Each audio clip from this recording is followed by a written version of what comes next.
पर वार करने के चक्कर में अपना ही नुकसान कर रहे हैं। आपको बता दूं कि बंगाल में यानी पश्चिम बंगाल में इस समय मोदी और शाह दोनों सक्रिय हो चुके हैं। पिछले 3 बार से ममता बनर्जी उन्हें मात देती हुई नजर आई हैं। आप याद कीजिए, 3 चुनाव बीत गए लेकिन बीजेपी वहां अपनी दाल नहीं गला पाई।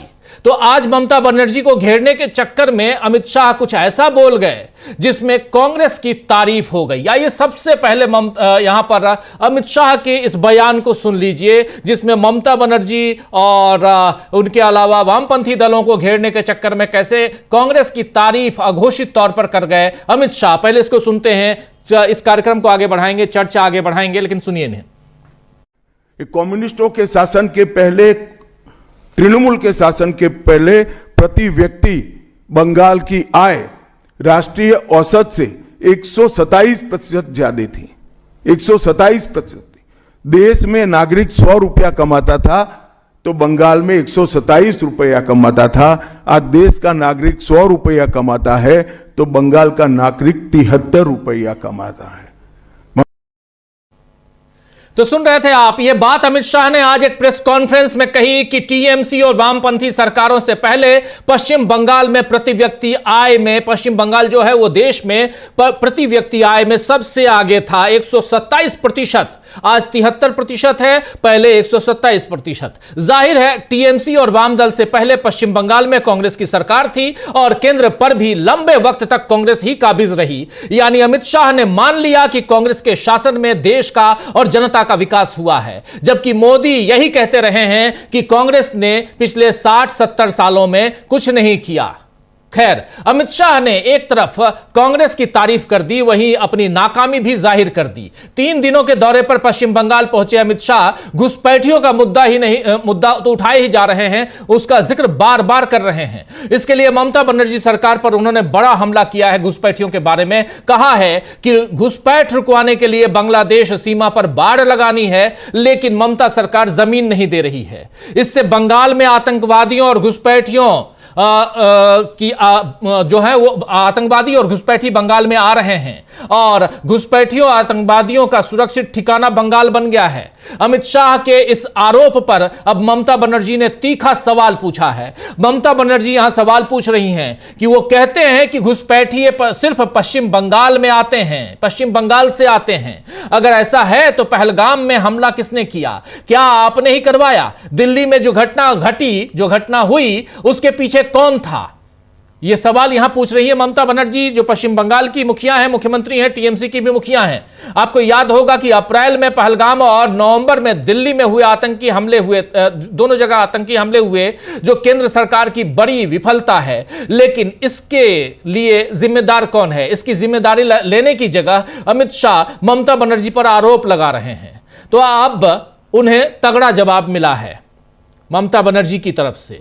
आज बांकुड़ा जिले के वीरसिंहपुर में एक रैली को संबोधित करते हुए ममता बनर्जी ने अमित शाह और प्रधानमंत्री नरेंद्र मोदी की महाभारत के खलनायकों दुर्योधन और दुशासन से तुलना की।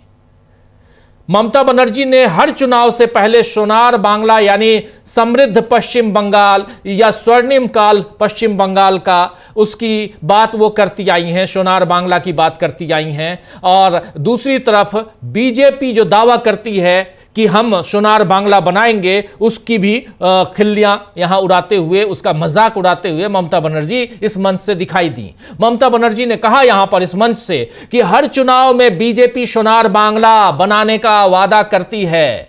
बीजेपी शासित सभी राज्यों में बंगाली बोलने वाले लोगों पर अत्याचार हो रहे हैं, वे सोनार बांग्ला कैसे बनाएंगे? इसी तरह ममता बनर्जी ने अमित शाह से यह भी पूछा कि इस बार वो 200 से ज्यादा सीटें लाने का दावा क्यों नहीं कर रहे। यह सवाल यहां पूछ रही हैं ममता बनर्जी। आइए जरा सुनते हैं ममता बनर्जी की ही जुबानी, सुन लीजिए। এবার জিজ্ঞেস করুন इस बार कितना होगा?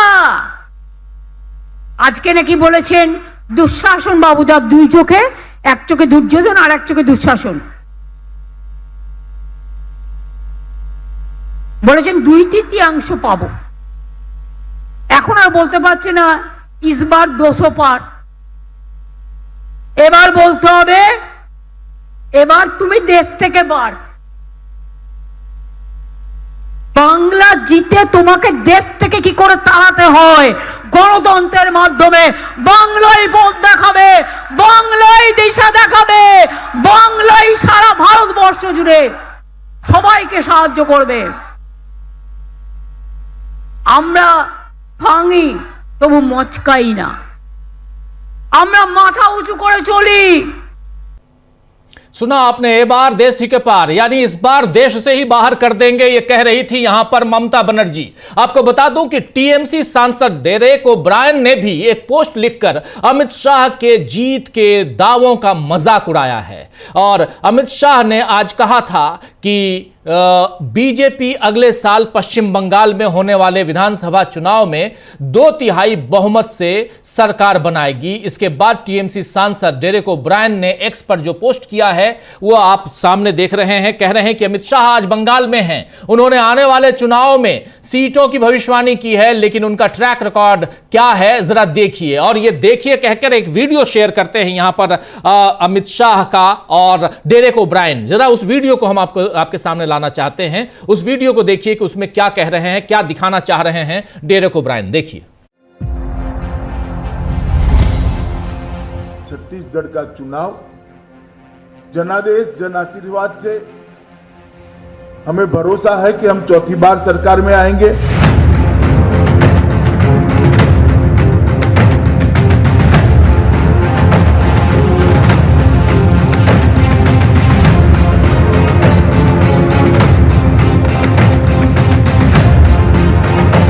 मैं आपको कहकर जाता हूं 200 से ज्यादा सीटों के साथ भारतीय जनता पार्टी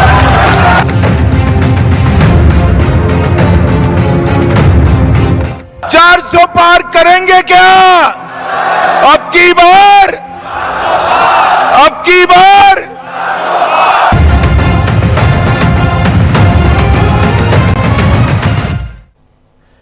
तो देखा इस वीडियो में दिख रहा है दोस्तों कि साल 2018 में अमित शाह ने छत्तीसगढ़ विधानसभा चुनाव में दावा किया था कि बीजेपी चौथी बार सरकार में आएगी, मगर पार्टी को 90 सीटों में से सिर्फ 15 सीटें मिली।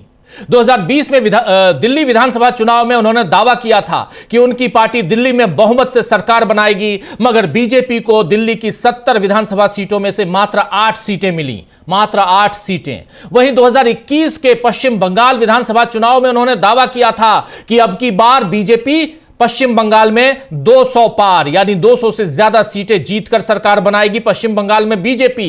लेकिन पार्टी को सिर्फ 77 सीटें ही मिली। इसके अलावा 2024 के लोकसभा चुनाव में बीजेपी को 400 पार का नारा दे रहे थे। अब की बार 400 पार का नारा यही अमित शाह, यही नरेंद्र मोदी देते थे, लेकिन बीजेपी को मिली सिर्फ 240 सीटें, जो बहुमत से काफी पीछे हैं। तो ऐसा नहीं है कि हर बार अमित शाह की मर्जी से जीत ही मिले, बल्कि यह वीडियो बता रहा है कि बीजेपी को कई बार हार का सामना भी करना पड़ा है। हालांकि इस बार एसआईआर को लेकर शंका व्यक्त की जा रही है और इसके जरिए बीजेपी अपने लिए जीत का पिछला दरवाजा खोल रही है। अभी उत्तर प्रदेश में ही एसआईआर की पहली सूची की फिर से नई तारीख आ गई है। कल 31 दिसंबर है और कल उत्तर प्रदेश की एसआईआर की पहली लिस्ट, मसौदा लिस्ट आने वाली थी। मतदाताओं की पहली सूची आने वाली थी, ड्राफ्टेड लिस्ट जिसको कहते हैं, वो आने वाली थी, लेकिन उसकी तारीख बढ़ा दी गई, अब 6 जनवरी को आएगी। और उत्तर प्रदेश राज्य के मुख्य निर्वाचन अधिकारी ने बताया है कि 6 जनवरी को पहला ड्राफ्ट आएगा, पहली लिस्ट आएगी। यह बार बार का बदलाव बता रहा है कि चुनाव आयोग की पहले से पूरी तैयारी नहीं है। विपक्ष भी यही कह रहा है कि पूरा समय लेकर यह काम हो, हड़बड़ी में ना हो, लेकिन ज्ञानेश कुमार किसी की दलील नहीं सुन रहे हैं। इस बीच बीएलओज की मौतों का सिलसिला भी नहीं रुक रहा है। एसआईआर को लेकर अजीब किस्म की जिद बीजेपी और चुनाव आयोग दिखा रही है, और जिससे लगता है कि दाल में कुछ काला नहीं है, बल्कि पूरी की पूरी दाल ही काली है।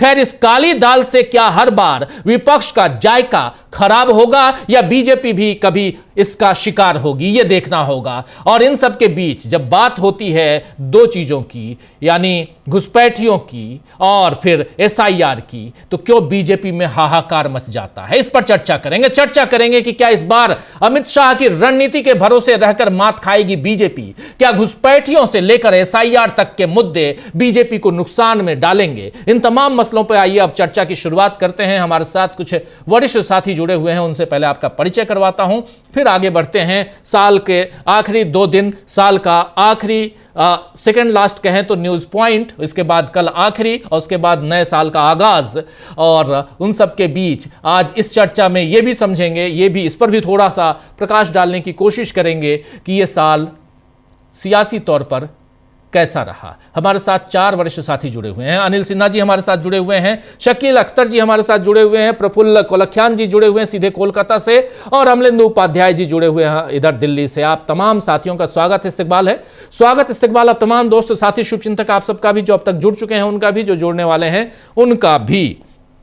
सीधे आना चाहता हूं पहले प्रफुल्ल जी आपके पास ही, कोलकाता की बात हम कर रहे हैं, जरा आपसे शुरुआत करना चाहता हूं। अमित शाह का दौरा और लगातार आप देखिए साल का आखिरी वक्त, सब इस इंतजार में है कि नया साल पहले अच्छे से मना लें, धूमधाम से आगाज कर लें, उसका स्वागत कर लें नए साल का, और उसके बाद हम चुनावी सफर में दौड़ें। लेकिन उससे पहले यहां पर अमित शाह का डेरा डालना, जो वहां पर बैठे हुए रहे और वो पश्चिम बंगाल में घुसपैठियों और एसआईआर की बात कर रहे हैं, साथ साथ वो ममता बनर्जी पर सीधा हमला बोल रहे हैं, ममता बनर्जी भी हमला बोल रही हैं। क्या कुछ चल रहा है ग्राउंड जीरो पे प्रफुल्ल जी? साथियों को नमस्कार। अमित शाह 3 दिन की यात्रा पर यहाँ आए हैं। कल से यात्रा शुरू हुई है, आज दूसरा दिन है, कल भी रहेंगे शायद। क्या पता यहीं पर साल का पहला दिन मनाए, 2026 का पहला दिन यहीं से शुरू करें। मंसूबे बड़े हैं, मनोरथ बड़े हैं और स्ट्रेटेजी बड़ी है। उन्हें इन लोगों को झूठ बोलने से कभी कोई परहेज तो रहता नहीं है, और लगातार वादे कर रहे हैं। उन्होंने दिखला दिया कि किस प्रकार से वादे कुछ करते हैं, होता कुछ है, और कभी कभी लह जाता है, कभी कभी बात बन जाती है तो ठीक है। लेकिन पश्चिम बंगाल की राजनीति में अभी बहुत तरह के अभी अंदरूनी चीजें चल रही है, ऐसा प्रतीत होता है। अभी प्रधानमंत्री से अधीर रंजन चौधरी की मुलाकात हुई, वो आज ही हुई है, उसके कुछ राजनीतिक निहितार्थ होंगे। जबकि गृह मंत्री यहाँ पश्चिम बंगाल में बैठे हुए हैं। एक बीएलओ की आत्महत्या फिर हुई है, बांकुड़ा में हेडमास्टर थे वो एक स्कूल में, तो वो सब तमाम चीज़ चल रही है। ये घुसपैठिए का मामला उठाते हैं, तो ममता बनर्जी ने सही सवाल पूछा है कि घुसपैठिए अगर पश्चिम बंगाल से निकलते हैं तो फिर पहलगाम कैसे पहुंच जाते हैं, बीच में रोक टोक क्यों नहीं होती है? पूरी व्यवस्था, पूरा निजाम तो आपका है। तो उन्होंने सवाल उठा दिया। लेकिन सबसे बड़ी गलती जो आपने पहले वीडियो में दिखाया हम लोगों को कि इन्होंने कहा है कि तृणमूल के पहले, उसके पहले सीपीएम के पहले भी बंगाल में 127% यहाँ ज़्यादा इन्होंने बताया। अब 1 रुपया और 27 रुपया, 1 रुपया 27 पैसा का इन्होंने बताया आंकड़ा, तो 27% ही होता है। 127 कहाँ से होगा? 127 तो तब होता जब ये 200 से 227 होता, जो भी हो वो तो गणित की बात है, क्षमा करें। लेकिन इस प्रकार उन्होंने कांग्रेस के राज की ही प्रशंसा की है कि कांग्रेस के राज में पश्चिम बंगाल की आर्थिक स्थिति अच्छी थी और धीरे धीरे खराब होती गई है, और वाम के समय में खराब हुई, तृणमूल के समय में भी खराब हुई, ऐसा उनका कहना। अब इस कहने को अगर डिकोड करें तो 2 बातें हैं। एक और इसमें कांग्रेस दिखती है, ये बात बिल्कुल सही है, लेकिन उनको लगता है कि कांग्रेस की प्रशंसा करने से भी कांग्रेस बहुत कुछ इसका राजनीतिक लाभ, डिविडेंड नहीं ले जा पाएगी बंगाल के चुनाव में। बल्कि इससे उनको उम्मीद ये है, जो कि बिल्कुल गलत आकलन पर आधारित लगता है, कि कांग्रेस या ममता बनर्जी के कुछ वोट खिसक करके कांग्रेस की तरफ जा सकते हैं, कांग्रेस के प्रति लोगों का आकर्षण बढ़े, ममता बनर्जी के प्रति आकर्षण घटे, तो उनको राजनीतिक लाभ वोट का हो सकता है चुनाव का। लेकिन वह भी होने नहीं जा रहा है। ये अपने ही जुबान में इतने लड़खड़ाते हुए इन्होंने यह बात कही है, कोई प्रभावी तरीके से ये बात लोगों के सामने में नहीं आ पाई, ऑप्टिक्स के माध्यम से भी, और लोग इसको गंभीरता से नहीं ले पा रहे हैं। अब देखिए कि अभी पिछली बार जब चुनाव हुआ था तो 77 सीट इन्होंने जरूर था, लेकिन आज इनके पास सिर्फ 65 सीट है, और बाकी लोग 64-65 कुछ होगा, बाकी लोग तो वो चले गए, जाकर के वापस गए, और किस तरह से वापस गए थे पिछले चुनाव में ये तो इन लोगों ने देखा ही था। सिर मुड़ा के गए, पानी नहा के गए, स्नान करा के ममता बनर्जी ने हर उनका कर्म वो करा दिया। तो चुनाव का दौर तो ये काफी जबरदस्त है। इधर क्या जब से ये आए हैं अब हथियारों को खोज निकाला जा रहा है, जो गैर कानूनी हथियार हैं, कहीं कहीं हथियार भी मिल रहे हैं, क्या तो गड्ढे में रखे गए थे, गाड़े गए थे, और गृह मंत्री यहाँ पर बंद कमरे में अपनी मीटिंग कर रहे हैं। और मीटिंग के साथ साथ SIR का हाहाकार भी है। अभी SIR को लेकर के लोगों ने ये किया है यहाँ पर कि BLA को घुसने से रोका गया है जी। जो BLA को जो सुनवाई हो रही है पुनरीक्षण के बाद, वहां पर BLO की निषिद्ध किया गया है। ममता बनर्जी ने साफ साफ कहा है कि आप सर्कुलर बताइए, व्हाट्सएप करने से नहीं होगा, आप इशू कीजिए। और वो अदालत में जाने की भी बात कर रहे हैं कि वहां पर BLS को क्यों नहीं जाने दिया जा रहा है, यानी कि बूथ लेवल जो एजेंट होते हैं, जो पॉलिटिकल पार्टी के होते हैं, जाहिर है यहाँ पर उनके बूथ लेवल एजेंट कम है, तो उनको लगता है कि अगर ममता बनर्जी की पार्टी के लोग ज्यादा होंगे तो वो उस तरह से प्रभावित करेंगे। जबकि बिहार में उन्होंने BLS की पूरी फौज खड़ी कर दी थी। तो ये तमाम गतिविधियां चल रही है यहाँ पर। और इस चलने के साथ ही साथ अब कांग्रेस में भी जो गठबंधन है, इंडिया गठबंधन, तो ममता बनर्जी ने शुरू में ही कह दिया था बिहार का चुनाव आते ही कि कांग्रेस के साथ कोई चुनावी समझौता नहीं है। जब समझौता उन्होंने सीधे सीधे नकारा नहीं भी था पिछली बार, तो कितनी सीटें लोकसभा चुनाव में दे रही थी सभी हम लोगों को मालूम है। इस बीच में अधीर रंजन चौधरी अपने ढंग से सक्रिय हो रहे हैं। तो अब काफी यहाँ पर हलचल तो है। अब देखिए कि नए साल के हलचल के बाद आगे क्या होता है। जी बिल्कुल बिल्कुल बिल्कुल, नए साल से पहले हलचल तेज है पश्चिम बंगाल में। पश्चिम बंगाल पर निगाहें क्यों टिकी हुई हैं? शकील जी आपके पास आना चाहता हूं, फिर अनिल जी आपके पास आता हूं। शकील जी, कैसे देखा जाए, इधर अधीर रंजन चौधरी की मुलाकात होती है आज प्रधानमंत्री नरेंद्र मोदी से, कह रहे हैं कि हमारी वो मुलाकात बंगाल को लेकर थी, और लेकिन इस मुलाकात के मायने क्या निकाले जा सकते हैं ये भी आपसे समझना चाहता हूं। दूसरी तरफ अमित शाह जो वहां बयान दे रहे हैं, ठीक है, आपने कांग्रेस की तारीफ अघोषित तौर पे कर दी क्योंकि सरकार तो कांग्रेस की ही थी वाम दलों से पहले और उनके बाद तृणमूल कांग्रेस से पहले। तो क्या आप कांग्रेस को अघोषित तौर पर वहां आगे बढ़ाने की कोशिश कर रहे हैं? क्या है इसके क्या सियासी मायने निकाले जा सकते हैं ये भी समझें। और दूसरी तरफ दहाड़ते हुई जो ममता बनर्जी दिखाई दे रही हैं, और एक बात यहां साफ साफ 3 बातें उन्होंने ममता बनर्जी ने कही। एक तो ये कि अब की बार ये 200 पार का नारा नहीं लगा रहे हैं। दूसरी बार कह रही हैं कि पश्चिम बंगाल से हम पहले इनको खदेड़ेंगे और उसके बाद दिल्ली से भी खदेड़ेंगे, यानी देश की कुर्सी पर जो बैठे हैं प्रधानमंत्री, उनको उस कुर्सी से भी हटाएंगे। ये 3 सेंटेंस कितना मायने रखते हैं आज की तारीख में पश्चिम बंगाल को लेके? शकील जी। जी, सबसे पहली बात तो ये कि ममता बनर्जी अपनी इस बात पे कायम रहें तो अच्छा है कि बंगाल के बाद वो देश से भी उन्हें खदेड़ेंगी।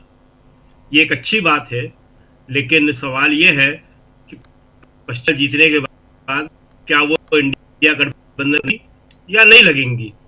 उन्हें लगना चाहिए, क्योंकि वो जो है यहाँ जीत भी जाएं तो भी उन्हें परेशान करना जो है लगातार जारी रहेगा जब तक जो है मोदी और अमित शाह वहाँ हैं। दूसरी बात जो सबसे है कि अमित शाह ने जो आज कहा है कि ममता बनर्जी और आपकी आवाज कट रही है शकील जी। व्यक्ति आए इतनी शकील जी आपकी आवाज व्यक्ति आए इतनी ज्यादा थी, प्रति व्यक्ति आए इतनी ज्यादा थी। आ रही है जी? आ रही व्यक्ति आए थी और आज इतनी कम हो गई है।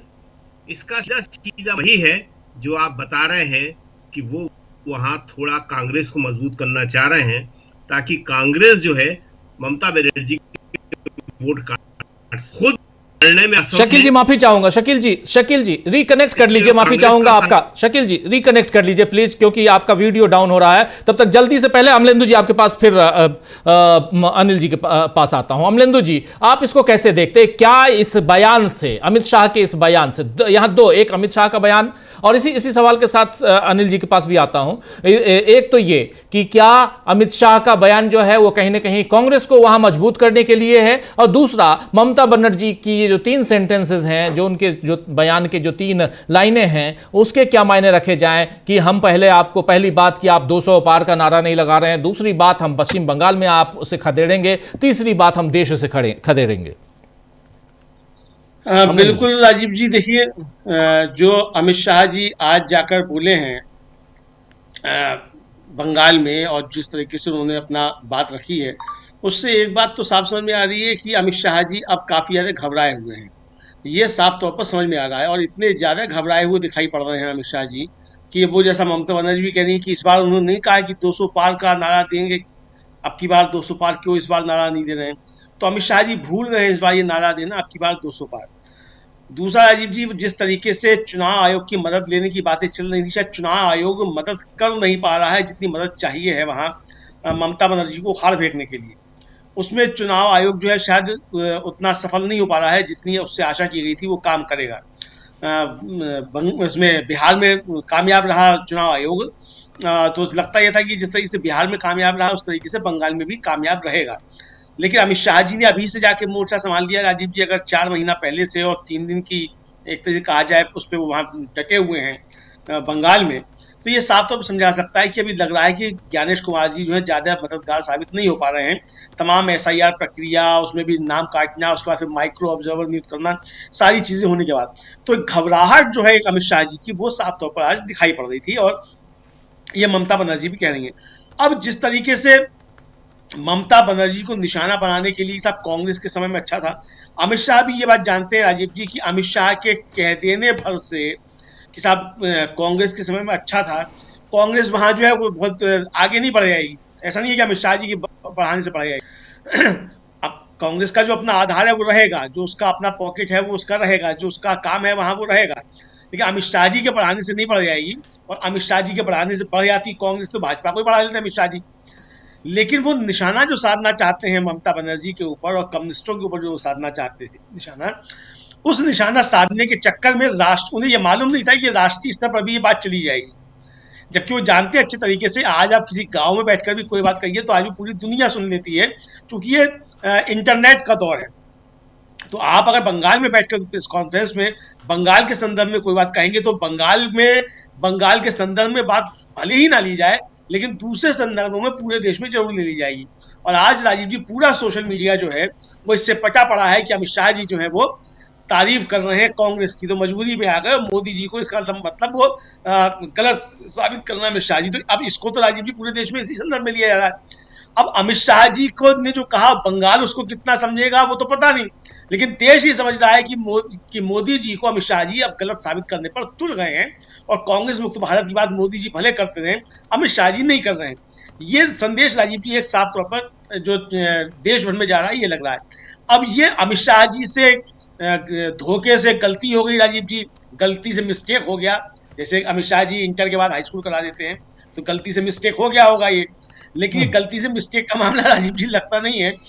बहुत सोच समझ कर उन्होंने कहा होगा, लेकिन इस पर ध्यान नहीं गया होगा कि इसका दूसरी जगह भी फायदा लोग उठा सकते हैं। बहरहाल राजीव जी हर राज्य में भारतीय जनता पार्टी की अपनी रणनीति होती है। अब यहाँ घुसपैठियों की बात कर रहे हैं अमित शाह जी, और राजीव जी मैंने सुबह भी ये बात कही थी ब्रेकिंग में कि ये 78 सालों में पहली ऐसी सरकार है जो अपनी नाकामियों का ढोल खुद पीटती है और अपनी नाकामियों पर कहती है कि हम नाकारा हैं, हमारी पॉलिसी बिल्कुल बेकार है, हम बिल्कुल एकदम नाकामयाब साबित हुए और हमारी नाकामियों पे हमको वोट दे दो। मतलब ऐसा राजीव जी दुनिया के इतिहास में कभी नहीं हुआ कि कोई सरकार जो है वो अपनी नाकामियों का ढोल खुद पीटे और कहे कि इन नाकामियों की वजह से ही हमको वोट दे दो। अब घुसपैठियों की बात करने ममता बनर्जी ने पूछा राजीव जी, और यही सरकार जो है पंजाब का जब चुनाव था उससे पहले लेकर आई थी कि 50 किलोमीटर की सीमा जो है वो सब BSF के अंडर में होगी। तो 50 किलोमीटर तक की सीमा अगर BSF के अंडर में है तो उस 50 किलोमीटर तक की सीमा के मालिक तो अमित शाह जी हैं। अब वो चाहे पहलगाम में राजीव जी घुसपैठ हो रही है और चाहे बंगाल से हो रही हो चाहे गुजरात से हो रही हो, जहां से भी घुसपैठ हो रही है उसके जिम्मेदार सीधे सीधे अमित शाह और नरेंद्र मोदी हैं।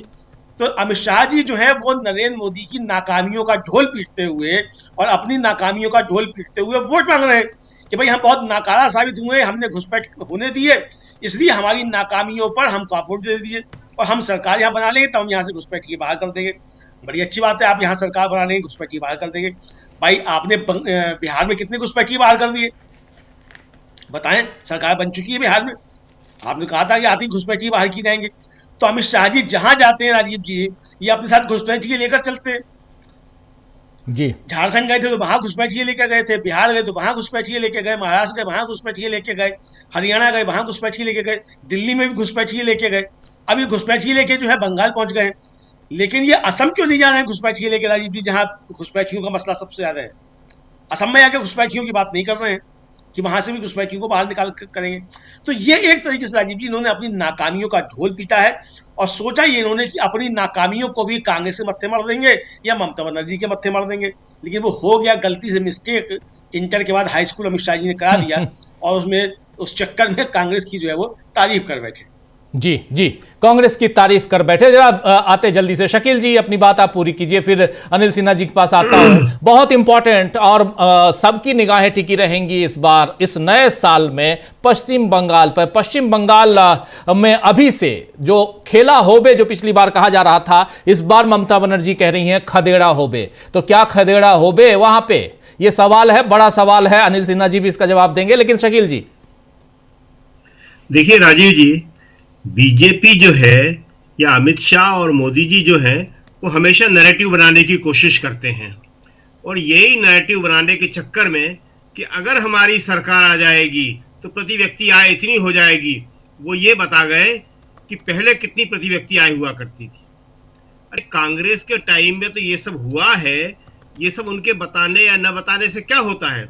इससे पहले मोदी जी जो है वो संसद में ये बता चुके थे कि वंदे मातरम सबसे पहले एक सभा में गाया गया था। फिर कांग्रेस को बताना पड़ा कि वो सभा, वो अधिवेशन कांग्रेस का ही था। तो ऐसे ही ये जो बात है वो इसी तरह करते हैं। लेकिन जो सबसे बड़ी बात है वो ये है कि बिहार में जब वो थे तो कहते थे कि बिहार को विकसित बनाएंगे। 20 साल से वहाँ नीतीश कुमार की सरकार, जिसमें अधिकांश समय ये उसके सहयोगी रहे, अब ये क्या कह रहे हैं कि हम ऐसे ही बंगाल को विकास बनाएंगे। इसी तरह ये यूपी में कहते हैं, दिल्ली में कहते हैं, सब जगह कहते हैं। एक नैरेटिव बनाना, आदमी के दिमाग में ये बात घुसा देना कि जो कुछ कर सकते हैं हम ही करेंगे। लेकिन अब ये जो है संभव नहीं दिखता है। ममता बनर्जी ने आज इसका बड़ा अच्छा जवाब दिया, और जो इसमें सबसे खास बात है, आप बता रहे थे कि उन्होंने कहा कि बंगाल में हराने के बाद इनको दिल्ली से बाहर किया जाएगा। ममता बनर्जी को इस पे काम करना चाहिए, और दिल्ली से बाहर करने के लिए उन्हें सबके साथ, विपक्ष के साथ मिलकर काम करने की बहुत सख्त ज़रूरत है। क्योंकि आज जो ममता बनर्जी को परेशानी है उसकी वजह यही है कि दिल्ली में इनकी सरकार है। अगर दिल्ली में इनकी सरकार नहीं होती, इससे पहले ममता बनर्जी यूपीए के टाइम में बंगाल जीत चुकी थी, किसी ने उन्हें परेशान नहीं किया था। यूपीए के टाइम में जब चुनाव हुए थे, आराम से शांतिपूर्ण चुनाव हुए थे, और ममता बनर्जी पहली बार वहां पे जीत गई थी। लेकिन आज ममता बनर्जी के लिए कितनी मुश्किलें हैं। एसआईआर आ रहा है, उनके आदमियों को तोड़ा जा रहा है, आरोप लगाए जा रहे हैं, जो भी कुछ संभव है वो सब किया जा रहा है।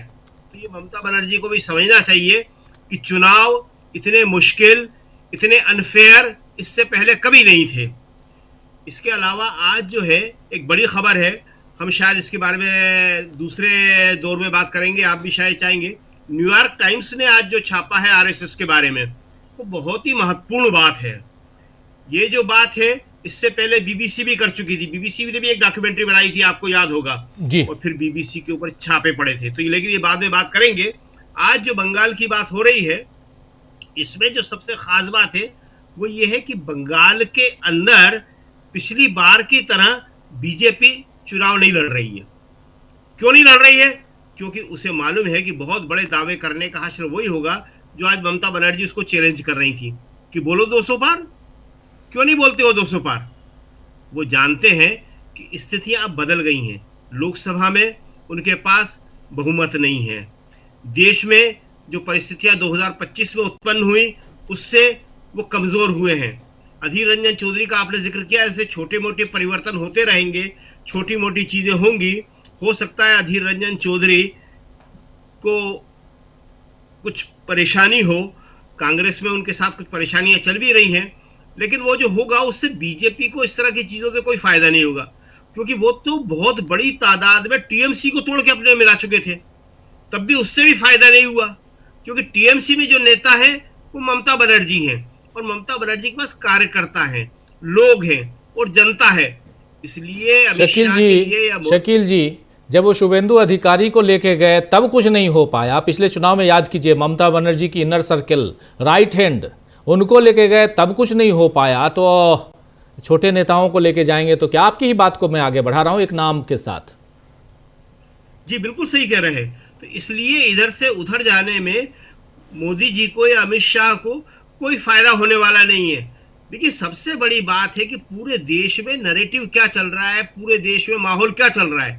ममता बनर्जी कह रही है ना कि बंगालियों को मारा जा रहा है, सोनार बंगाल की बात कर रहे हो, और बंगालियों के साथ क्या हो रहा है, नार के साथ, हर के साथ क्या हो रहा है। इतनी गंभीर स्थिति है। राहुल गांधी ने जो कहा है कि एक दिन में नहीं हुआ, पूरे देश में इन्होंने पेट्रोल छिड़क दिया है, सिर्फ मांस खाने की जरूरत है। इतनी भयंकर स्थिति, इतना मार्मिक उसका बयान आखिरी लड़के का कि मैं इंडियन हूं। आप क्या कर रहे हैं आखिर? आप देश को किस तरह बांट रहे हैं? पहले जाति पे बांटा, फिर धर्म पे बांटा, फिर क्षेत्र के आधार पे बांट रहे हैं, भाषा के आधार पे, फिर चेहरों के आधार पे। और जो यूपी में हो रहा है वो उसको इंटरेस्टिंग नहीं कह सकते, वो खतरनाक ही है कि सीधे सीधे ब्राह्मण और राजपूत विधायक जो है आमने सामने खड़े हो गए जी।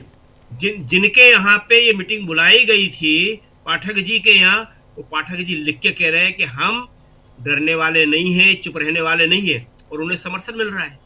सारा ब्राह्मण समाज कह रहा है कि हम आपके साथ हैं। ये क्या करवा रहे हैं? कभी देश में ऐसा हुआ? ये देश में ब्राह्मण और राजपूतों की लड़ाई, ये देश में हिंदू और मुसलमानों की लड़ाई, दलित पिछड़े आदिवासियों के साथ और महिलाओं के साथ तो जो हो रहा है, अंकिता भंडारी के ऊपर कोई बोलने को तैयार क्यों नहीं है? तो ममता बनर्जी इन सारी बातों को जानती हैं और इसीलिए वो कह रही हैं कि तुम सोनार बंगाल की बात क्या कर रहे हो, देश में तुम लोगों ने क्या हाल मचा रखा है, और मैं तुमको देश से बाहर करूंगी। ये बात हमें सबसे ज्यादा इंपॉर्टेंट इसलिए लग रही है कि पिछली बार जब इंडिया गठबंधन बन रहा था और बन भी गया था, लड़ाई हुई, तो कई दल थे जो थोड़ा इधर उधर हो रहे थे, लेकिन आज सारे दलों को ये बात अच्छी तरह समझ जाना चाहिए कि चाहे SIR का मुद्दा हो, चाहे देश में हिंसा का मुद्दा हो, उसका कारण क्या है कि सबको जो संरक्षण मिलता है वो ऊपर से मिलता है।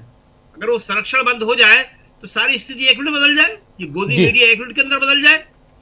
तो ये स्थितियां जो हैं गोदी मीडिया से लेके चुनाव आयोग तक, ये इसीलिए है कि उन्हें लगता है कि हमारा कोई कुछ बिगाड़ नहीं सकता।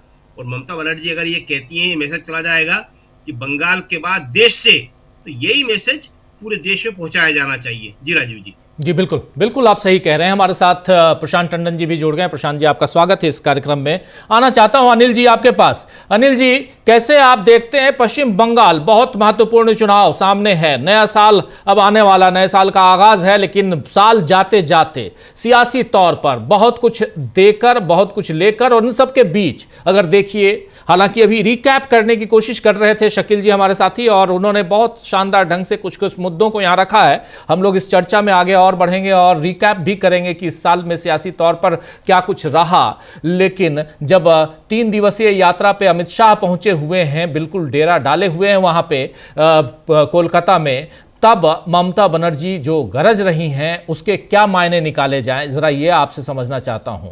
और कैसे देखते हैं आप पश्चिम बंगाल के चुनाव को, इन सब के बीच SIR को, तब जबकि उत्तर प्रदेश में जो अभी कह रहे थे शकील जी कि ब्राह्मणों और ठाकुरों के बीच यहां बिल्कुल तलवार खींची हुई दिखाई दे रही है, यानी एक रेखा तो है, एक भले वो बारीक ही सही अब तो खुल के आ रही है, लेकिन दूसरी तरफ SIR, यहां पर SIR की तारीख बढ़ती जा रही है, यानी मसौदा लिस्ट आने की तारीख बढ़ती जा रही है। उत्तर प्रदेश में 31 की जगह अब 6 जनवरी कर दी गई है। लेकिन मैं अभी उत्तर प्रदेश नहीं, पश्चिम बंगाल आपके जरिए चलना चाहता हूं।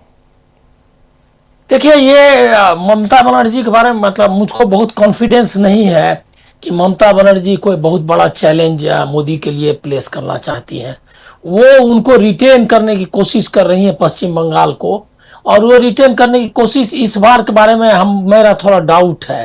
डाउट ये है कि जिस तरह से SIR हुआ है, उसको जिस तरह से उनको लेना चाहिए था इंडिया गठबंधन के सारे एलाइज को लेकर के एक साथ और पूरा देश भर में एक नेशनल लेवल की डिबेट और नेशनल लेवल का अटैक करना चाहिए था।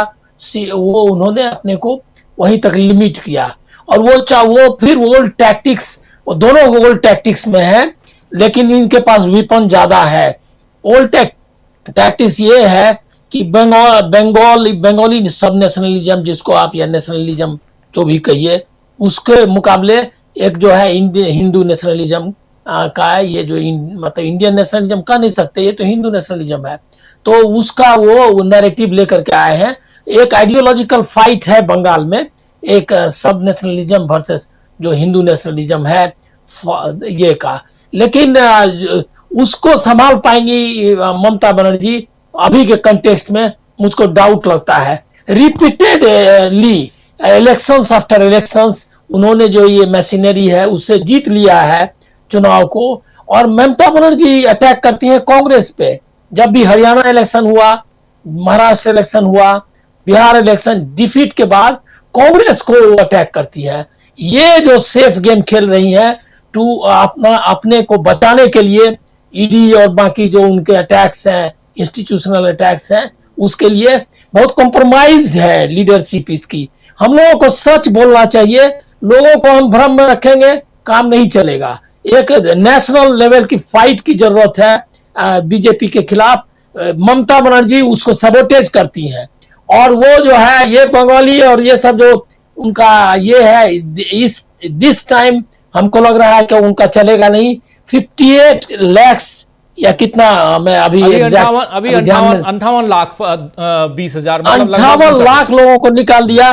कौन सा स्ट्रीट पर आ रही है? और वही रेटोरिक ये वाला ऐसे बंगला और वैसे बंगला, ये सब है। ये बंगला कुछ काम नहीं आएगा। उन्होंने उनके स्टाफ को साइड कर दिया और खुद सेंट्रलाइज्ड ढंग से डिलीट कर दिया है नेम। ये तो आ गया सामने, लेकिन कौन सा स्ट्रीट पर आ रही है टीएमसी का? अभी बंगाल में एक यूनाइटेड, उस मामले में राहुल गांधी का देखिए, उनका स्टेक नहीं था बिहार में उतना, आरजेडी का था, लेकिन वोट चोरी के ये को उन्होंने जो उसकी इलेक्शन मशीनरी है करप्ट, ये क्या कहते हैं, ये क्या कहते हैं, जो मतलब बहुत ही रूथलेस टाइप की बीजेपी की, उसको अटैक किया और इंस्टीट्यूशनल जो ये फेलियर्स हैं उसको सामने लाया और उससे निपटने के लिए बराबर जो है चेंजेस कर रहा है एसआईआर में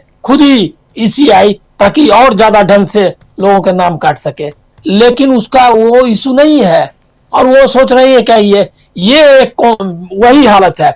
और यहाँ जो अधीर रंजन चौधरी मिला है वो भी ऐसा ही है कि वो कांग्रेस जो है ममता बनर्जी के खिलाफ जो इस्तेमाल करना चाहिए था अधीर रंजन चौधरी का, वो नहीं कर पाई। अल्टीमेटली वो जो है कर रहे हैं। और ये जो अमित शाह वाला भी देख रहा हूं, एक कैलकुलेटेड, ये ऐसा नहीं है कि वो कांग्रेस की तारीफ कर रहे हैं, वो कांग्रेस वर्सेस टीएमसी डिबेट उठाना चाहते थे और उन्होंने इसके जरिए उठाया कि कांग्रेस के बेहतर था। इसका मतलब कांग्रेस के जो वर्कर्स हैं या जो कांग्रेस लोग एसर्ट करें टीएमसी के खिलाफ कि देखिए हमारी तारीफ तो वो भी कर रहे हैं, तो वो मतलब कि लेफ्ट और कांग्रेस का जो टीएमसी से अपोजिशन है उसका इस्तेमाल करना चाहते हैं, एक ट्रायंगुलर ये क्या कहते हैं बना करके पोजीशन, जो आपको बिहार में बहुत टैसिटली किया कि नीतीश और क्या कहते हैं बीजेपी में तफरका है और एक तरह का माहौल भी बन गया कि आरजेडी और जेडीयू साथ आ सकती है और इस तरह से उनको ये किया, मतलब नुकसान कर दिया पूरा इंडिया अलायंस का। तो ये एक स्ट्रेटेजिक मूव है। इसको ये मत कहिए कि वो जो है कोई स्लिप हो गया है, मैं नहीं मानता कि कोई स्लिप है। वो एकदम कैलकुलेटेड मूव है कांग्रेस और लेफ्ट को उनके खिलाफ खड़ा करने के लिए और उनके बीच में कुछ ना होने पाए। और ऐसे भी ममता बनर्जी इस स्ट्रेटजी पर खुद भी काम करती है कि कांग्रेस और लेफ्ट को अलग रखना है, क्योंकि उनके पास कोई कंटेंट नहीं है, कुछ कोई विजन नहीं है, न बंगाल के लिए न ये के लिए कोई विजन नहीं है, कुछ भी नहीं है, सिर्फ रेटोरिक पे। और वो जो है फेलियर्स जो थे लेफ्ट गवर्नमेंट, लेफ्ट गवर्नमेंट का जो इतना साल का इनकम्बेंसी था उसी पर लगातार खेल रही है। उन्होंने बीजेपी को वहां आरएसएस को एस्टेब्लिश किया, अभी 1 to 1, अभी अब देखिए कि यही दोनों स्पेस ले लिया है। ये कितना खतरनाक है देश के लिए। वो मतलब जिसको आप कहते हैं कि बहुत ज्यादा डिससर्विस जो है अपोजिशन काउज का और जो इंडियन आइडिया ऑफ इंडिया है उसका किया है, और इसको नोट करना चाहिए। यही हाल अभी शरद पवार का है। ये सारे लोग इंडिया अलायंस को आइडियोलॉजिकली वीक करना चाहते हैं। वो एक अडानी के साथ ये करके करना चाहते हैं, और इनका भी अडानी के साथ बहुत बढ़िया रिश्ता है। तो ये एक पॉलिटिक्स एक अलग लेवल की चल रही है। इसको हम लोगों को ये क्या कहते हैं सुपरफिशियली या इस तरह से मतलब हमको लग रहा है सब्जेक्टिव ढंग से देखने की जरूरत नहीं है। हम लोगों को अच्छा लगता है कि ममता बनर्जी खड़ी हो।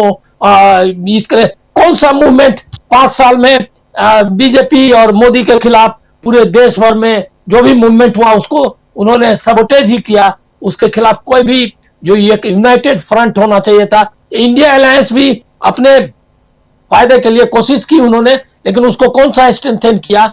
ये जो अरेंजमेंट है बीजेपी वहां लोकसभा वाला, उसको आप मत समझिए कि ग्राउंड पर वो लोग लागू करना चाहते हैं। वो तो ऐसे भी अगर अपोजिशन अगर नहीं करेंगे मोदी के खिलाफ दिखेंगे नहीं कम से कम, तो वो लोग सर्वाइव ही नहीं करेंगे। ये तो एक पॉलिटिकल स्ट्रेटजी है, लेकिन इसका आउटकम क्या है?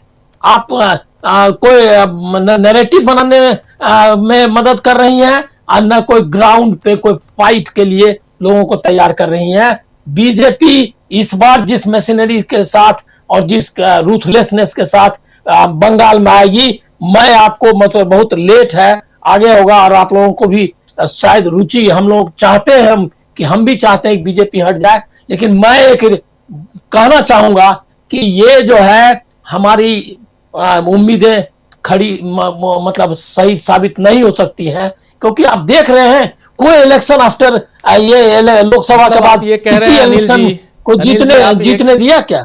अनिल जी, आप ये कह रहे हैं कि पश्चिम बंगाल में बीजेपी की सरकार आने जा रही है, ये कह रहे हैं?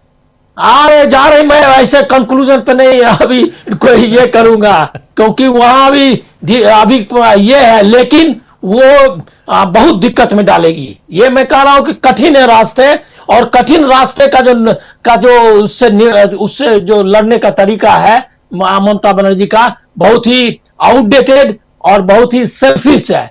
और बिना बड़ी लड़ाई, बिना किसी उदार मन के और ये क्या कहते हैं बड़ी आइडियोलॉजिकल पोजीशन लिए नहीं लड़ी जा सकती है, इस बारे में पक्का हूं। वो भी एंड अप कर सकती है, चंद्रबाबू नायडू नहीं अगर कहे शरद पवार में एंड अप करेंगी। इसीलिए इन पर कोई भरोसा मत रखिए। एक आपको जो एंटी बीजेपी और एंटी मोदी जो फाइट है वो बहुत कठिन है, और ये हम लोगों के विशफुल थिंकिंग से नहीं चलने वाला है। बहुत स्ट्रांग पोजीशन की जरूरत है उनके तरफ से। हम लोग क्या करेंगे? हम लोग तो जो बात है वही कर सकते हैं। जी बिल्कुल। प्रशांत टंडन जी,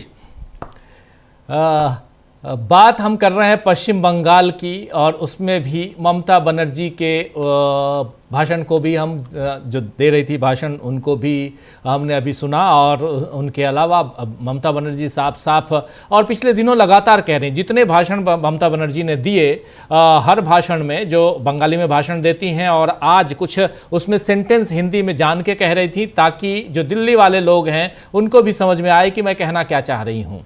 और क्योंकि दिल्ली वाले लोग वहाँ जाके बैठे हुए हैं, खासकर अमित शाह 3 दिवसीय यात्रा पे पहुँचे हुए हैं 3 दिन के लिए, और वहाँ प्रेस कॉन्फ्रेंस, आज बड़ी सी प्रेस कॉन्फ्रेंस की है उन्होंने। इस बीच एक खबर और बता दूं आपको कि जो बिहार के मुख्यमंत्री ने एक डॉक्टर के हिजाब को खींच लिया था, वैसे ही जादवपुर यूनिवर्सिटी में वैसी घटना घटी। वहाँ भी 2 लड़कियों के हिजाब खींच लिए गए, उस पर जांच कमेटी बैठी हुई है। तो ये सब होगा बंगाल में, ये एक जानकारी जस्ट दे रहा हूँ, ये सब होगा। लेकिन इन सब के बीच ममता बनर्जी जो बात कह रही हैं वो साफ साफ कह रही हैं कि अब की बार 2-3 चीज़ें देखिए। पहली बात ये देखिए कि ये 200 पार का नारा नहीं लगा रहे हैं जो पिछली बार लगा रहे थे। दूसरी बार हमने अमित शाह को देखा, कह रहे हैं अमित शाह कि वाम दलों से पहले और तृणमूल से पहले, ये टीएमसी और वाम दलों से पहले विकास की गति सबसे तेज थी यहाँ पे बंगाल में। सरकार थी कांग्रेस पार्टी की। सरकार को ये कांग्रेस पार्टी के एक पुराने नेता आज प्रधानमंत्री से मिलके गए हैं, अधीर रंजन चौधरी, उनका जिक्र भी हमने किया। वो बांग्ला भाषा की बात कर रहे हैं लेकिन फिर भी कह रहे हैं। और तीसरी बात ममता बनर्जी जो कह रही हैं वो यही, मैं रिपीट कर रहा हूं चूंकि आप बाद में आए इसलिए, कि तीसरी बात ये कि कह रही हैं कि पहले बंगाल से खदेड़ेंगे उसके बाद हम दिल्ली से खदेड़ेंगे। और ये सेंटेंस जितने पिछले भाषण अभी सुन लीजिए, हर भाषण में कम से कम बंगाल और उसके बाद दिल्ली की बात कर रही हैं।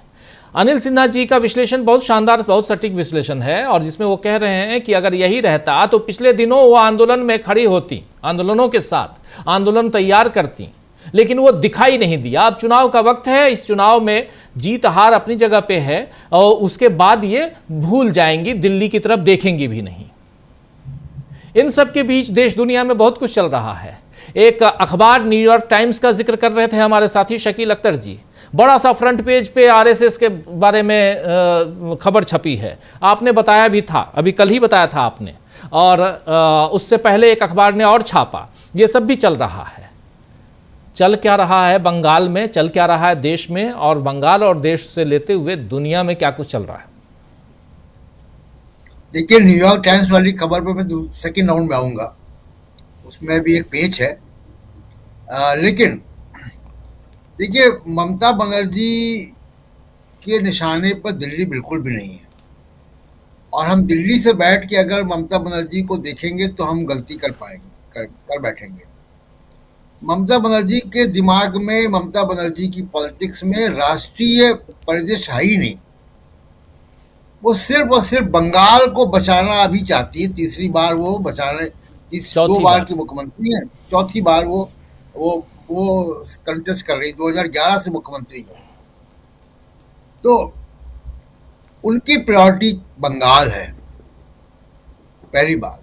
दूसरी बात कि अगर हम कोई बाई इलेक्शन होते हैं उसमें अगर हम कोई इंडिकेशन माने तो बहुत हाल फिलहाल का पिछले साल का ही एक इलेक्शन हुआ कालीगंज का, जो तृणमूल कांग्रेस की स्ट्रांग होल्ड है, मुस्लिम मेजॉरिटी सीट है। 50,000 से तृणमूल कांग्रेस जीती, जीतना ही था उसको। लेकिन जो उसमें खबर है वो ये है कि बीजेपी की हार का मार्जिन 4,000 बढ़ गया। और यानी बीजेपी को पिछली बार से जितने विधानसभा में वोट मिले थे उससे 4,000 कम वोट मिले उसी सीट पर। तो यानी ममता बनर्जी की पकड़ जो है बंगाल में अभी है, उसको हम नकार नहीं सकते। अब जरा 2021 के चुनाव पे चलिए, जो अनिल सिन्हा जी बात कर रहे थे, बंगाली अस्मिता और राष्ट्रीय नेशनलिज्म की बात, और उसमें ममता बनर्जी का अपर हैंड है।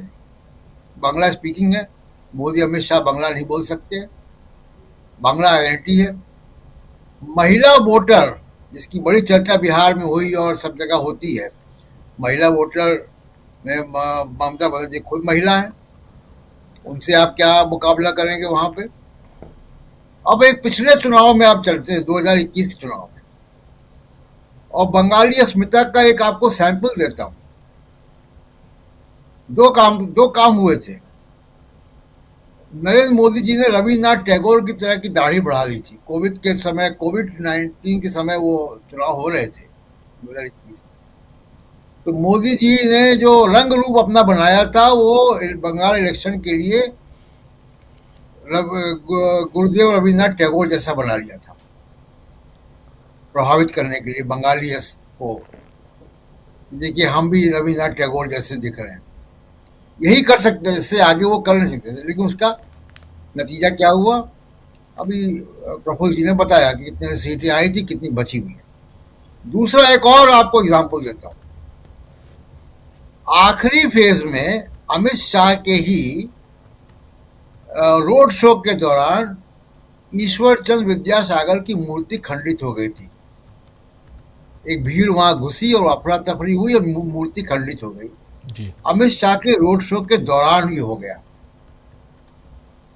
उस फेज में 35 सीटों पर चुनाव हुआ था, 35 में 0 बीजेपी हो गई। एक भी सीट नहीं मिली उस 35 में से। यानी बंगाली अस्मिता जहां गई आई, वहां ईश्वरचंद्र विद्यासागर की मूर्ति खंडित होने के बाद इसको ममता बनर्जी ने बड़ा इशू बनाया और वो साफ हो गई बीजेपी वहां से। तो बंगाली अस्मिता में, बंगाल की अस्मिता के चुनाव को लेकर अगर जाएंगे तो गलतियां करेंगे। एक और बात लेफ्ट और कांग्रेस की और ममता बनर्जी के इंडिया अलायंस, इन सब की बात भी होती है। देखिए, बीजेपी भी चाहेगी ये कि इंडिया अलायंस वहां पे एक साथ चुनाव लड़े। जी बिल्कुल। ममता बनर्जी 3 बार की मुख्यमंत्री हैं, उनके शासन की एंटी इनकम्बेंसी होगी ही होगी, स्थानीय विधायकों की होगी, अधिकारियों की होगी, मुख्यमंत्री की खुद की भी होगी।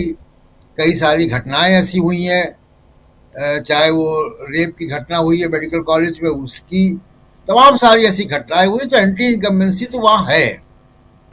उस एंटी इनकम्बेंसी का फायदा केवल बीजेपी को मिले, बीजेपी भी चाहेगी कि मतदाता के सामने दूसरा विकल्प ना हो।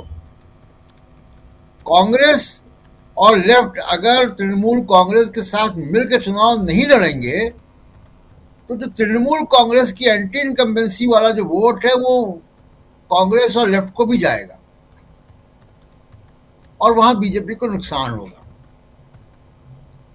तो ये मोटा मोटा जो एनालिसिस अभी है उस पे आधारित है। और एक सबसे महत्वपूर्ण बात जो हो रही है राष्ट्रीय स्तर पर, वो ये कि ध्रुवीकरण की राजनीति का ग्राफ नीचे जा रहा है। और जरा उस पे आऊं मैं, एक आखिरी बात ये भी कह दूं कि अभी आपने सुनाया अमित शाह जी कह रहे थे कि बंगाल का per capita income. Amit Shah से पूछिए कि जरा उत्तर प्रदेश का भी तो बता दें, वहां भी तो डबल इंजन सरकार है। राज्य और यूनियन टेरिटरी मिला के 33 हैं, 33 33 में 32वां नंबर है उत्तर प्रदेश का पर कैपिटा इनकम में, नीचे से दूसरा। जी तो जरा अपने राज्यों की तो बताएं ना कि वहां पे उन्होंने उत्तर प्रदेश में क्या किया। बड़े हाई प्रोफाइल मुख्यमंत्री हैं, बुलडोजर पर खड़े हुए हैं वो तो बुलडोजर से पर कैपिटा इनकम नहीं बढ़ पा रही क्या? डबल इंजन की सरकार है और डबल इंजन के साथ साथ मैं कहूंगा कि 2-3 इंजन और भी लगे रहते हैं। गवर्नर भी उन्हीं का है, मुख्यमंत्री भी उन्हीं का है, इलेक्शन कमीशन भी उन्हीं का है, फिर भी पर कैपिटा इनकम नहीं बढ़ पा रही है। अब जो बात है कि राष्ट्रीय स्तर पर ध्रुवीकरण की राजनीति का ग्राफ नीचे जा रहा है, हिंदू मुसलमान की पॉलिटिक्स का सूरज अस्त हो रहा है और इसके साफ प्रमाण दिख रहे हैं। और वो प्रमाण 2025 के जाते जाते बहुत स्पष्ट तौर पर दिखाई दे रहे हैं। और अगर ये नहीं होता, हिंदू मुसलमान की पॉलिटिक्स का जो असर है वो कम नहीं हो रहा होता या उसका ग्राफ नीचे नहीं जा रहा होता, उस पर समाज में अब उतनी ध्रुवीकरण का स्कोप नहीं बचा है, तो ये दो बातें हुई अरावली को लेकर और दूसरा जो कल फैसले हुए दो सुप्रीम कोर्ट से जो स्टे हुआ, जो सीबीआई ने अपील की उन्नाव रेप केस में, वो दोनों बातें जो है वो नहीं होती, सीबीआई अपील नहीं करती। अभी तक आप देखिए कि कितना घमंड था कि उसको उन्होंने बीजेपी से निकाला नहीं, बड़े समय तक वो रहा कुलदीप सिंह सेंगर को, क्योंकि तब हिंदू मुसलमान पॉलिटिक्स चल रही थी, अपने चरम पे थी। तब इनकी एरोगेंस चलती थी कि मैंने ये फैसला कर लिया है, जनता को मानना है माने, ना मानना हो ना माने, हम तो हिंदू मुसलमान करके सब निपटा देंगे। कोविड का मामला हो, नोटबंदी का मामला हो, बहुत एरोगेंस के साथ ये। लेकिन अब छोटे छोटे फैसलों पर यू टर्न हो रहा है। तो यू टर्न इसीलिए हो रहा है कि हिंदू मुसलमान की पॉलिटिक्स नीचे जा रही है। तो बंगाल का दुर्ग अभी बावजूद इसके मैं कहूँगा कि SIR में घपले किए हैं, अभी बहुत मुश्किल है। जी राजीव। अभी बहुत मुश्किल है, सही कह रहे हैं। आता हूं फिर से प्रफुल्ल जी आपके पास। हमारे तमाम साथियों की आप बात सुन रहे थे। बंगाल में चूंकि आप हैं, क्या दिख रहा है आपको, जरा आप बड़ी ईमानदारी से बताइए। देखिए सर, ईमानदारी की बात तो ये है कि हम जब विश्लेषण करते हैं तो क्लासिकल और प्रैक्टिकल दोनों स्केल को एक साथ अलग अलग गुटों पर नहीं लागू कर सकते। एक स्केल अपनाना होगा, या तो क्लासिकल अपनाए या प्रैक्टिकल अपनाए। मैं प्रैक्टिकल पर ही सच्चाई की अगर तलाश करता हूँ तो जो अनिल सर बोले और प्रशांत सर बोले, ये बहुत ही इम्पोर्टेंट इसलिए बोले कि आज के बंगाल की राजनीति को ये समझने में मदद मिल रही है। देखिए, बंगाल की राजनीति हमेशा केंद्र से तनाव के रूप में चली।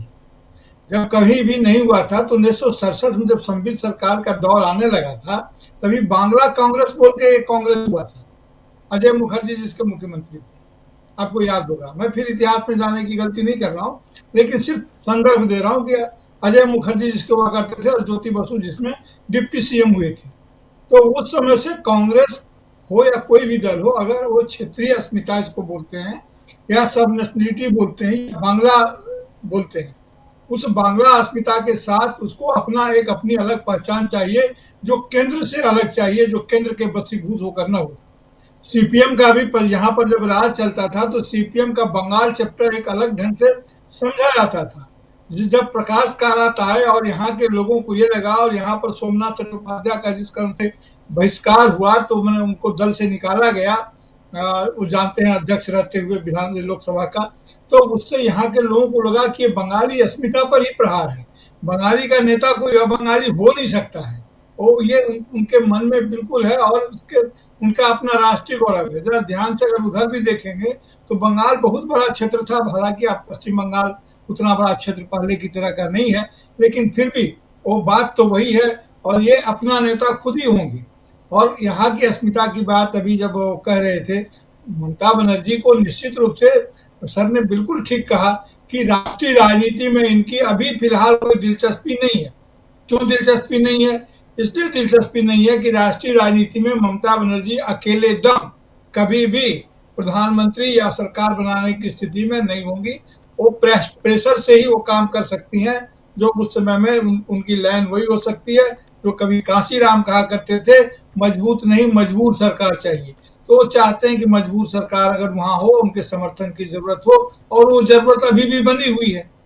मैं फिर दोहराऊं, आप इस चैनल पर, मैंने पहले भी कहा अपने चैनल पर, कि ममता बनर्जी को देखते हुए भारतीय जनता पार्टी हर आक्रमण के पहले एक बात जरूर याद कर लेती है कि अगर नीतीश बाबू और चंद्रबाबू नायडू अगर खिसके तो ममता बनर्जी अकेले उनकी कमी को पूरी कर सकती है। उन संभावनाओं को हमेशा जिलाए रखना चाहते हैं, और उसलिए वो एक ऐसी कमजोरी है इनकी, जो ये कहें न कहें वो प्रकट हो ही जाती है। लड़ाई लेकिन जारी है। ऐसी स्थिति में आज मुझे लगता है कि ठीक ही कह रहे थे कि पोलराइजेशन नहीं चल रहा है, लेकिन खतरनाक बात सर ये दिख रहा है कि पोलराइजेशन जहां समाप्त हो जाता है, वहीं से रेडिकलाइजेशन शुरू होता है। तो अब भारतीय जनता पार्टी की राजनीति रेडिकलाइजेशन की तरफ आगे बढ़ रही है, और जिसका अभी न्यूयॉर्क टाइम्स और दूसरी जगह की रिपोर्टों की बात हम लोग शायद करेंगे, आज नहीं तो कल करेंगे, बाद में करेंगे, लेकिन ये सारी रिपोर्टें ढंग से आ रही है। तो अब इनकम्बेंसी की जहां तक बात है कि एंटी इनकम्बेंसी का कुछ न कुछ प्रभाव होगा, मैं ये मानता हूं, सिर्फ ममता बनर्जी का ही नहीं, इस समय में जो भी इनकम्बेंट फोर्स है, जो भी सरकार में है, तो इनकम्बेंट फोर्स के अगेंस्ट जाने के लिए जो राजनीतिक साहस चाहिए वो राजनीतिक दलों में कम है, और जनता में ऐसी आशा की कोई किरण नहीं है कि वो इनकम्बेंट के खिलाफ, इनकम्बेंट के विरुद्ध जाकर के कोई नए एक्सेस की तलाश करे, कहीं नई जगह पर अपनी आशा की तलाश करे। इसलिए पश्चिम बंगाल की राजनीति में अभी कुछ कहना, जैसा अनिल सर बताया, लेकिन खतरे तो जरूर है। पिछली बार जिस ढंग से 27% का उछाल लेकर के ये गए थे और 10 से 38 हो गए थे, और उसमें प्रशांत किशोर की कोई कारीगरी नहीं थी। उसमें चूंकि लेफ्ट अपने आप को ही तोड़ रहा था, लेफ्ट अपने ही मलबे को उठा रहा था, वो सारा का सारा मलबा इनके जिम्मे चला गया। अब इस चुनाव में अगर देखने की कोई बात होगी, हालांकि संगठन नहीं है, संभावना नहीं है, लेकिन फिर भी कंटेंट तो है। लेफ्ट के साथ एक यही बात हो सकती है कि लेफ्ट क्या अपने वोटर को, जो पिछली बार जो ये संदेश गया था, कहीं किसी जिस कोने से गया हो, मेरा ख्याल है कि लेफ्ट के ही कोने से गया था कि इस बार राम फिर अगले बार वाम, तो अगला बार आ गया है। लेफ्ट अपने पारंपरिक वोटर को रिकॉल कर पाता है कि नहीं कर पाता है, लोग फिर लौटते हैं कि नहीं लौटते हैं। क्यों? इसलिए कि कांग्रेस का और लेफ्ट का स्वाभाविक गठबंधन होना चाहिए यहाँ, क्योंकि ममता बनर्जी जब सत्ता में आई थी तो कांग्रेस के साथ सरकार बनाई थी, कांग्रेस के साथ चुनाव लड़के आई थी, और वो तब जब कांग्रेस और लेफ्ट का गठबंधन टूट गया था यूपीए के दौरान, तो जिसमें परमाणु के मामले पर, तो अब उस समय में ये सरकार में आई, धीरे धीरे उखा गई। ऐसा नहीं कि कांग्रेस में आज नेता नहीं है, अकेले अधीर रंजन चौधरी दिखते हैं, लेकिन कांग्रेस में यहाँ नेता हैं, अभी भी ईमानदार नेता है, प्रदीप भट्टाचार्य जी हैं, अकबर है, दूसरे तरह तरह के लोग हैं, अगर खोजेंगे कांग्रेस के लोग तो मिल जाएंगे। लेकिन सवाल यह है कि आप किनको क्या भूमिका देते हैं। अधीर रंजन चौधरी की आज कोई प्रभावी भूमिका नहीं है, और ये स्वाभाविक है, क्योंकि अधीर रंजन चौधरी अकेले योद्धा है, वो उनकी भी नजर अपनी कॉन्स्टिट्यूएंसी पर है, बंगाल की राजनीति पर भी नहीं है, भारत की राजनीति से छोड़िए। इतना बड़ा उनको पद मिला अपनी कॉन्स्टिट्यूएंसी बचाने के चक्कर में, और दूसरे नेताओं के साथ उनका कोई तालमेल नहीं है। राजनीति तो पास आने और दूर जाने का खेल है, ये किसी के पास ही नहीं आते हैं, दूर दूर ही बने रहते हैं, तो क्या खेल करेंगे। ममता बनर्जी को हमेशा उन्होंने अपने इस पर रखा, आलोचना के केंद्र में रखा। उनके बारे में कहा जाता है कि राहुल गांधी के बड़े नजदीकी हैं, और यही उनकी ताकत है, और बाकी लोग की उतनी पहुंच नहीं है वहां। तो कुल मिलाकर के स्थिति यह है कि उनकी पूरी कोशिश होगी कि ममता बनर्जी का जो वोट परसेंटेज है वो भी पिछली बार 3% बढ़ा था, उनका तो 27% बढ़ा था। ये चाहते हैं, वाम ये चाहेगी, कांग्रेस ये चाहेंगे कि कुछ वोट रिकॉल हो, और रिकॉल होकर के वोट आता है। मतलब तो आपका कहना है प्रफुल्ल जी, आपका कहना है कि वाम दल और कांग्रेस साथ साथ चुनाव लड़ें, एक साथ आ जाएं? जी जी, वो तो नहीं आ रहे हैं इनका, वो यहाँ पर एक साथ आ जाए, क्योंकि ममता बनर्जी तो अलग हो ही चुकी है, ममता बनर्जी तो अलग हो ही चुकी है इंडिया गठबंधन। तो बिहार का रिजल्ट निकलते उन्होंने कह दिया था कांग्रेस से कोई चुनावी समझौता नहीं है जी। नहीं, इंडिया गठबंधन एक चीज देखिए, हम विश्लेषकों को 2-3 चीजें ध्यान रखनी चाहिए। एक बात ये कि एक बार नहीं कई बार इंडिया गठबंधन के कई नेता ये खुल के कह चुके हैं कि इंडिया गठबंधन 2024 के लोकसभा चुनाव के लिए था, और इसलिए आप ये उम्मीद मत कीजिए कि हर चुनाव में, लोकल चुनाव में भी हम, यानी विधानसभा चुनाव में भी हम साथ साथ लड़ेंगे। बिहार में भी वो नहीं हुआ, बिहार में महागठबंधन पहले से था, हरियाणा में गठबंधन नहीं बना। आप याद कीजिए कि आम आदमी पार्टी ने अलग चुनाव लड़ने की घोषणा कर दी, दिल्ली में भी अलग अलग चुनाव लड़े, तो वो गठबंधन, ये बात खुल के कही गई है कि दूसरी बात, हर राज्य में परिस्थितियां अलग अलग हैं। अब इंडिया गठबंधन की हम बात करें तो क्या केरल में कांग्रेस और वाम दल एक साथ लड़ेंगे? वहाँ तो दोनों आमने सामने हैं, एक साथ तो लड़ेंगे नहीं, तो वहाँ कौन सा इंडिया गठबंधन? और क्यों हम वहाँ इंडिया गठबंधन की बात करें? क्यों हम इंडिया गठबंधन के नेताओं को कोसें कि भाई आप तो इंडिया गठबंधन बना के बैठे हुए हो और यहाँ। तीसरी बात मुझे ये लगती है कि पश्चिम बंगाल की सियासत को और नज़दीक से ज़रा आंका जाए तो इंडिया गठबंधन के नेता, अगर इंडिया गठबंधन है तो इसका